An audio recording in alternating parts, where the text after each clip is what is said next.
Alhamdulillahillazi hadana lihaza wa ma kunna linahtadiya laulan hadanallah. Asyhadu an la ilaha illallah wa la syarikalah wa asyhadu anna Muhammad abduhu wa rasuluh.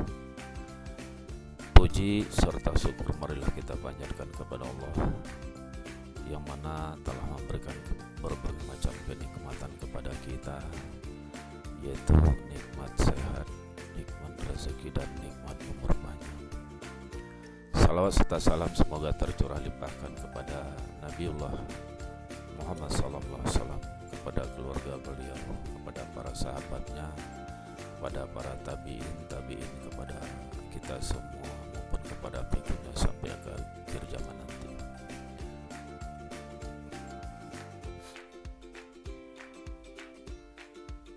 Para siswa sekalian, sebelum Bapak mengawali kegiatan MPLS pada hari ini dengan materi yaitu pembinaan mental, izinkanlah Bapak untuk memperkenalkan diri terlebih dahulu. Nama Bapak adalah Marjohan, SPD, tepat tanggal lahir Cincin 02 Januari tahun 1969. Bapak mengajar mata pelajaran matematika, tugas tambahan yaitu sebagai wakil kepala sekolah bagian sarana dan prasarana. Kemudian Bapak juga dipercaya sebagai ketua DKM Masjid SMP Negeri 3 Parompong. Hobi yaitu olahraga dan bernyanyi. Assalamualaikum warahmatullahi wabarakatuh. Selamat pagi para siswa sekalian. Semangat pagi. Semoga di pagi hari ini kita semua diberkahi umur panjang, kesehatan, dan rezeki yang terus-menerus. Sebelum kita melaksanakan kegiatan MPLS ini, marilah kita bersama-sama berdoa, memohon kepada Allah. Berdoa dalam hati mulai selesai. Perlu Bapak ingatkan kembali bahwasanya pelaksanaan prokes tetap kita jalankan, yaitu memakai masker dan menjaga jarak. Seterusnya jangan lupa cuci tangan. Para siswa sekalian yang Bapak banggakan, sebelum Bapak menyampaikan materi yang berkaitan tentang pembinaan mental ini, mungkin dalam pikiran kalian ada yang bertanya-tanya, kenapa pembinaan mental harus disampaikan pada MPLS? Begini para siswa sekalian, untuk lebih jelasnya marilah kita bersama-sama melihat dasar dari pembinaan mental ini, yaitu terdapat pada Undang-Undang Nomor 20 Tahun 2003, yaitu pasal 1 ayat 1 yang berbunyi sebagai berikut. Tujuan pendidikan nasional adalah untuk mencerdaskan, membentuk akhlak mulia, kemudian agar peserta didik secara aktif mengembangkan potensi dirinya untuk memiliki kekuatan spiritual keagamaan, pengendalian diri, kepribadian, kecerdasan, akhlak mulia, serta keterampilan yang diperlukan dirinya, masyarakat, bangsa, dan negara. Nah, dari Undang-Undang Nomor 20 Tahun 2003 Pasal 1 ayat 1 inilah tempat kita berpijak untuk melaksanakan pembinaan mental siswa di sekolah melalui MPLS. Para siswa sekalian yang Bapak banggakan, kalau kita amati materi tentang pembinaan mental, yaitu pembinaan berasal dari kata dasar bina yang berarti membangun, mendirikan sesuatu supaya lebih baik. Pembinaan secara etimologi berasal dari kata bina yang berarti bangun. Dalam Kamus Besar Bahasa Indonesia, pembinaan berarti membina, memperbaharui. Secara umum, pembinaan disebut sebagai usaha perbaikan terhadap pola kehidupan yang direncanakan. Di sini dapat diperjelas pembinaan yaitu proses, cara, perbuatan membina, pembaharuan, penyempurnaan, usaha, tindakan, dan kegiatan yang dilakukan secara efisien dan efektif untuk memperoleh hasil yang lebih baik.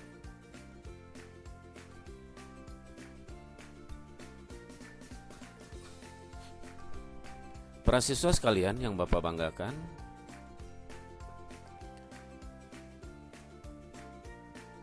berikut adalah kita lanjutkan dengan mental. Kalau kita kaji tentang unsur manusia, maka manusia itu terdiri dari dua unsur. Yang pertama adalah unsur fisik.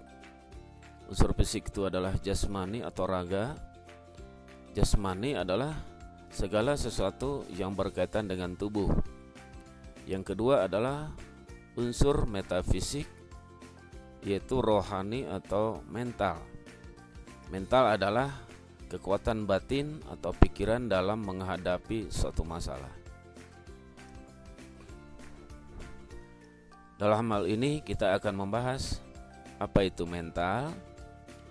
Mental diartikan sebagai kepribadian yang merupakan kebulatan yang dinamik yang dimiliki seseorang yang tercermin dalam sikap dan perbuatan atau terlihat dari psikomotornya.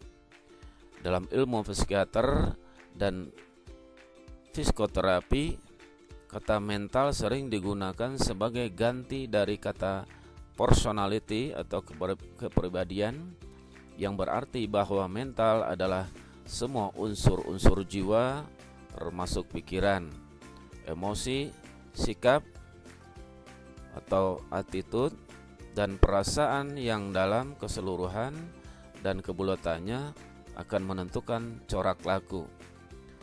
Cara menghadapi suatu hal yang menekan perasaan, mengecewakan atau menggembirakan, menyenangkan dan sebagainya. Para siswa sekalian yang Bapak banggakan, selanjutnya adalah pembinaan mental.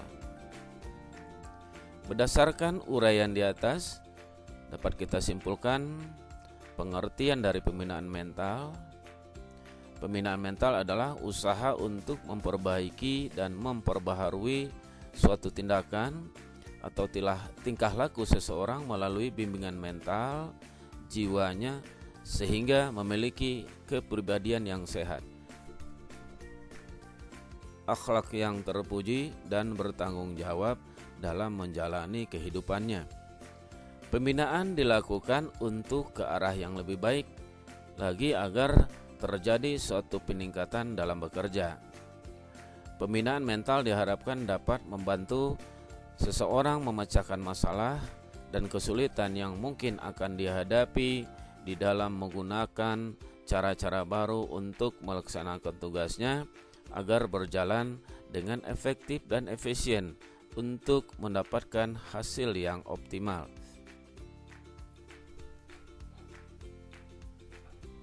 Para siswa sekalian yang Bapak banggakan, dalam kompetensi mental dapat dibagi menjadi 4 bagian.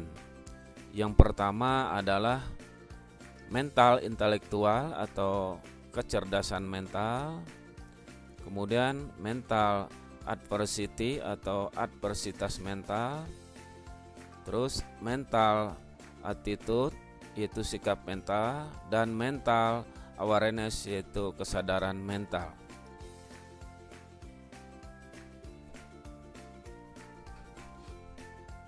Dari 4 bagian di atas bisa kita perjelas satu persatu. Yang pertama adalah mental intelektual atau kecerdasan mental.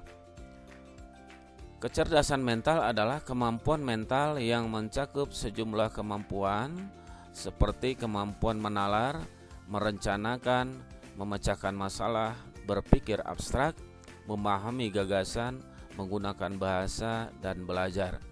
terdapat beberapa faktor yang mempengaruhi kecerdasan.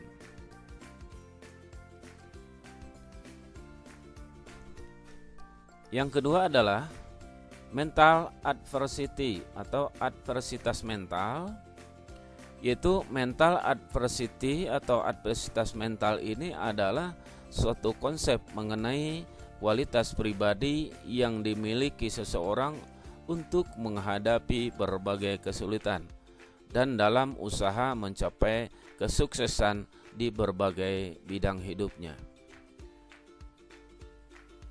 Yang ketiga adalah mental attitude atau sikap mental. Mental attitude atau sikap mental adalah sebagai pendirian, pola pikir, pandangan, atau tanggapan terhadap sesuatu, kepribadian, karakter, dan akhlak. Yang keempat adalah mental awareness atau kesadaran mental. Mental awareness atau kesadaran mental ini adalah kemampuan seseorang bertanggung jawab secara nyata atas tindakan mereka.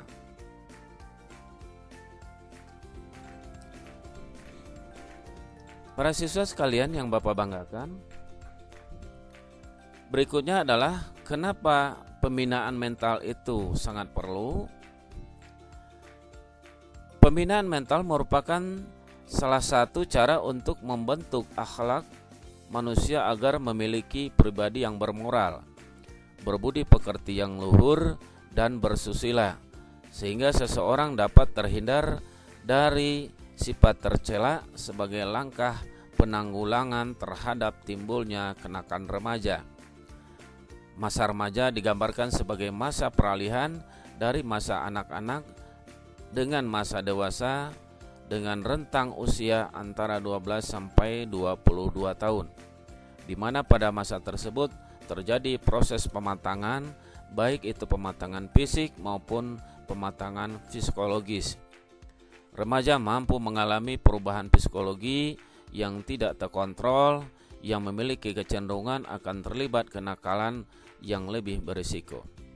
Kematangan emosi dan konsep diri sebagai konstruk psikologi positif yang berkembang dengan baik akan menurunkan potensi remaja terlibat kenakalan. Misalnya, perkelahian remaja secara psikologis disebabkan konflik batin, mudah frustasi, memiliki emosi yang labil, tidak peka terhadap perasaan orang lain, dan perasaan rendah diri. Remaja yang rentan akan berisiko kenakalan remaja terdapat pada siswa sekolah menengah pertama yang termasuk remaja awal pada usia 12 sampai 15 tahun. Di mana pada tahap remaja awal inilah merupakan usia rentan pengaruh positif dan pengaruh negatif, baik yang datangnya dari luar diri remaja maupun dari dalam diri remaja. Dampak positifnya, mereka akan tumbuh dan berkembang, mencari jati dirinya, pencapaian kemandirian dan identitas sangat menonjol. Pemikiran semakin logis, abstrak, dan idealistis. Remaja memiliki kecenderungan ingin bergaul atau berkumpul dengan teman sebayanya dibandingkan lingkungan keluarganya, karena mereka lebih nyaman dengan teman sebayanya untuk menceritakan semua yang dialaminya ketimbang menceritakan dengan keluarganya. Akibatnya mereka bergaul terlalu bebas sehingga melampaui batas. Mereka bisa menjadi anak jalanan, pergaulan bebas, bahkan melakukan tindak kriminal. Hal tersebut dapat mengubah pola pikir dan kecenderungan remaja untuk tidak semangat belajar, melakukan pelanggaran norma-norma sosial hingga norma-norma agama. Remaja yang labil secara emosi dan masih senang akan hal baru, keinginan tahuan yang besar dengan istilah ingin coba-coba, hingga akhirnya mereka terjebak dengan pergaulan bebas, seks bebas, narkoba, dan minuman keras. Para siswa sekalian yang Bapak banggakan, mengapa pembinaan mental diharuskan bagi siswa? Pendidikan mental dibutuhkan dalam rangka membangun adab atau akhlak yang baik. Wajib hukumnya untuk mendidik siswa-siswi dengan pendidikan mental agar menjadi siswa-siswi yang berakhlak karimah. Kondisi akhlak karimah merupakan bentuk dari sikap mental yang stabil bagi perkembangan jiwa atau potensi dari anak. Pembinaan mental siswa adalah proses di mana individu atau peserta didik diberikan sejumlah perlakuan yang telah dipersiapkan secara sistematis dan bervariasi, sehingga dari perlakuan ini akan dihasilkan suatu perubahan perilaku individu dari peserta didik yang bersangkutan, yang diharapkan perubahan itu dapat menjawab tantangan dan kebutuhan hidup. Perubahan yang maksud adalah adanya peningkatan dalam pengetahuan, nilai-nilai kehidupan, moralitas, dan kehidupan sosial siswa dalam berinteraksi dengan lingkungannya. Pembinaan mental secara efektif dilakukan dengan memperhatikan faktor kejiwaan sasaran yang akan dibina. Pembinaan yang dilakukan meliputi pembinaan moral, pembentukan sikap, dan mental yang pada umumnya dilakukan sejak anak masih kecil. Pembinaan mental merupakan salah satu cara untuk membentuk akhlak manusia agar memiliki pribadi yang bermoral, berbudi pekerti yang luhur, dan bersusila, sehingga seseorang dapat terhindar dari sifat tercela sebagai langkah penanggulangan terhadap timbulnya kenakalan remaja. Para siswa yang Bapak banggakan, mungkin demikianlah materi pembinaan mental yang bisa Bapak sampaikan. Lebih kurangnya Bapak mohon maaf. Semua kesalahan datangnya dari Bapak sendiri, kebenaran hanya datang dari Allah. Jangan lupa tugas kalian adalah yaitu kerjakan tugas di bawah ini pada kertas selembar. Kemudian hasilnya dipoto dan dikirimkan ke WA grup kelas. Pertanyaan pertama adalah, apakah yang dimaksud dengan mental spiritual? Yang kedua, apakah pengaruh pembinaan mental agama terhadap perilaku seseorang? Yang ketiga, sebutkan perbedaan antara pembinaan fisik dan mental. Yang keempat, tuliskan masing-masing 3 contoh dalam kehidupan sehari-hari dari pembinaan fisik dan mental. Yang kelima, sebutkan tujuan dari pembinaan mental siswa di sekolah. Terima kasih. Wassalamualaikum warahmatullahi wabarakatuh.